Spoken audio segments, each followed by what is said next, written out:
Friends, इस fertiliser को आप ध्यान से देखिए।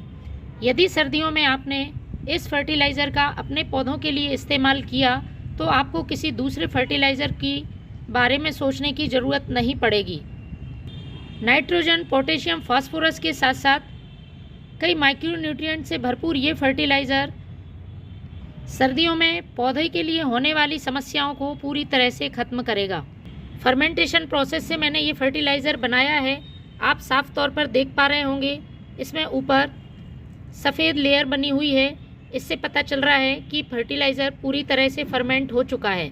तो इसकी बनाने की पूरी मेथड जानने के लिए और पौधे पर किस तरह से यूज़ करना है, यह जानने के लिए मेरे साथ मेरे वीडियो में लास्ट तक बने रहें।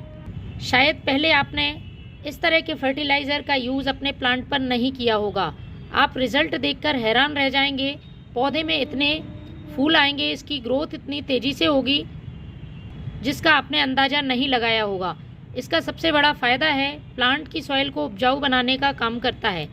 फर्मेंटेशन करने के समय मैंने कुछ ऐसी चीज़ें इसमें इस्तेमाल की हैं जिससे कि इसमें गुड बैक्टीरिया इंक्रीज़ हो गए हैं, माइक्रोब्स की संख्या बढ़ गई है।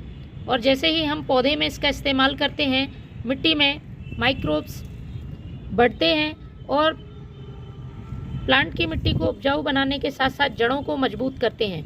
बहुत तेज़ सर्दियाँ पड़ती हैं तो प्लांट सूखने लगता है, तो बहुत तेज़ सर्दियों में मिट्टी को गर्म रखने का काम करेगा ये फर्टिलाइज़र। पौधा कड़ाके की ठंड में भी हरा भरा बना रहेगा। तो यदि आप प्लांट की रुकी हुई ग्रोथ और उसमें फूल न आने से परेशान हैं, या पौधा बिल्कुल कमज़ोर है, पत्तियां पीली पड़ रही हैं, तो इस फर्टिलाइज़र का आपको अपने प्लांट पर ज़रूर यूज़ करना चाहिए। अभी दिसंबर का महीना चल रहा है, इस समय आप अपने प्लांट में ये फर्टिलाइज़र डालें। आने वाली सर्दियों में आपके पौधे लगातार ग्रोथ करेंगे और हरे भरे बने रहेंगे। इसका उपयोग आप अपने सभी फूलों वाले पौधे, विंटर फ्लावरिंग प्लांट्स, सब्जियों वाले पौधे, फलों वाले पौधे सभी पर समान रूप से कर सकते हैं। पोषक तत्वों के साथ साथ इसमें अच्छी मात्रा में ह्यूमिक एसिड, कैल्शियम, प्रोटीन जैसे तत्व भी मौजूद हैं। तो एक तरह से ये हमारे प्लांट के लिए जैविक अमृत की तरह काम करता है। तो चलिए शुरू करते हैं इसको बनाना। सबसे पहले हमें लेना है उपले, जिन्हें कि हम कंडे भी बोलते हैं। गाय के गोबर से बने उपले मिल जाते हैं तो बहुत अच्छी बात है, लेकिन नहीं है तो आप भैंस के या बैल के गोबर से बने उपले भी इस्तेमाल कर सकते हैं। पुराने कंडे हों तो ज़्यादा अच्छा है। कंडे में नाइट्रोजन भरपूर मात्रा में होता है और गोबर की खाद का इस्तेमाल हम अक्सर अपने प्लांट पर करते हैं, लेकिन उसके फ़ायदे से कहीं ज़्यादा फ़ायदे इस तरह के फर्टिलाइज़र बनाने से पौधे को मिल जाएंगे।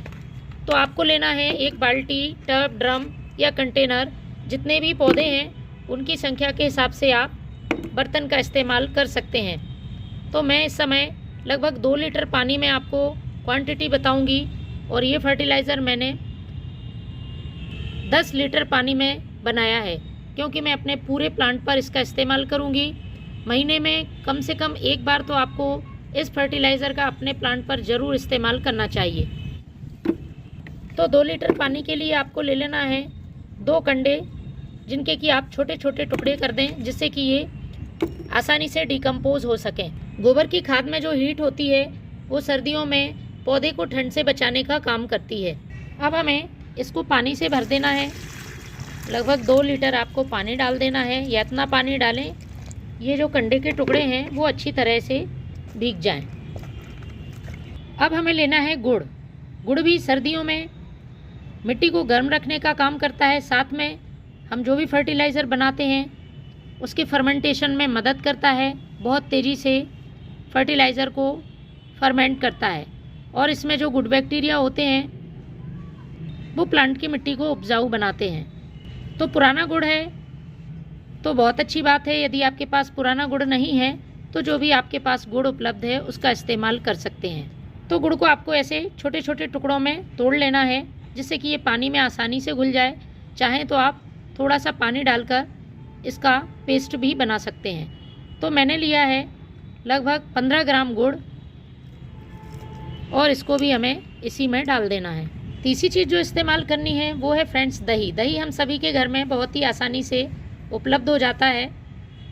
इसमें जो गुड बैक्टीरिया होते हैं वो फर्टिलाइज़र की पावर को और बढ़ा देते हैं। इसके साथ ही इसमें मौजूद कैल्शियम और प्रोटीन प्लांट की ग्रोथ में मदद करता है। तो ज़्यादा यूज़ नहीं करना है हमें, 1 चम्मच दही का इस्तेमाल करना है। ये मैं मात्रा पूरे 2 लीटर पानी के लिए बता रही हूँ, तो हमें थोड़ा सा दही फेंट लेना है, ऐसा ही नहीं डालना है। इसको हमें इसमें ही मिला देना है, अच्छी तरह से मिक्स कर दें। अब हमें इसे फर्मेंटेशन के लिए रखना होगा लगभग 48 घंटे के लिए। कच्चा फर्टिलाइज़र हमें इस्तेमाल नहीं करना है, अच्छी तरह से फर्मेंट हो जाए उसके बाद ही आप इसका यूज़ करें। तो मैं इसे रख रही हूँ ढककर सेमी शेड एरिया में 48 घंटे के लिए। हर 12 घंटे में आपको एक बार ढक्कन खोलकर और इसे अच्छी तरह से चला देना है। एयर टाइट ढक्कन नहीं ढकना है, इस बात का ध्यान रखें। सेमी शेड एरिया में आपको इसको रखना है। तो फ्रेंड्स, 48 घंटे पहले मैंने ये फर्टिलाइज़र बनने के लिए रखा था। आपको कुछ इस तरह से ये फर्टिलाइज़र तैयार मिलेगा। बनाने के साथ साथ अब इसको आपको यूज़ करने का तरीका भी मालूम होना चाहिए। तो सबसे पहले आप ये कंडे के टुकड़े सारे हटा लें और इनका इस्तेमाल आप कंपोस्ट में कर सकते हैं। आपको इन्हें फेंकना नहीं है। बहुत अच्छी तरह से ये गल गए हैं। देखिए, मैं आपको बता देती हूँ तोड़कर। ये देखिए, बहुत आसानी से ये टूट जाते हैं। तो इनका इस्तेमाल आप कंपोस्ट में करें या सुखाकर प्लांट की मिट्टी में डायरेक्ट यूज़ भी कर सकते हैं। तो फ्रेंड्स, 2 तरह से आप इसका इस्तेमाल कर सकते हैं। यदि आप डायरेक्ट सॉइल में डाल रहे हैं तो छानने की ज़रूरत नहीं है, और यदि आप स्प्रे करना चाहते हैं तो फिर इसको आप छान लें। अब हम इसे डाइल्यूट करेंगे। तो फ्रेंड्स, डाइल्यूट करने के लिए भी हमें ध्यान रखना होगा। जब आप डायरेक्ट सॉइल में डाल रहे हैं तो जितना भाग फर्टिलाइज़र का उसका 5 गुना आपको सादा पानी लेना है, और यदि आप स्प्रे कर रहे हैं तो जितना भाग फर्टिलाइज़र का उसका 10 गुना आपको सादा पानी लेना होगा। तो मैंने ये प्लांट की सॉइल में डालने के लिए फर्टिलाइज़र तैयार कर लिया है। इसको हमें अपने सभी प्लांट की सॉइल में पॉट की साइज़ के हिसाब से डालना है। तो फ्रेंड्स, आप भी अपने प्लांट में महीने में एक बार इस फर्टिलाइज़र का यूज़ ज़रूर करें। Thank you.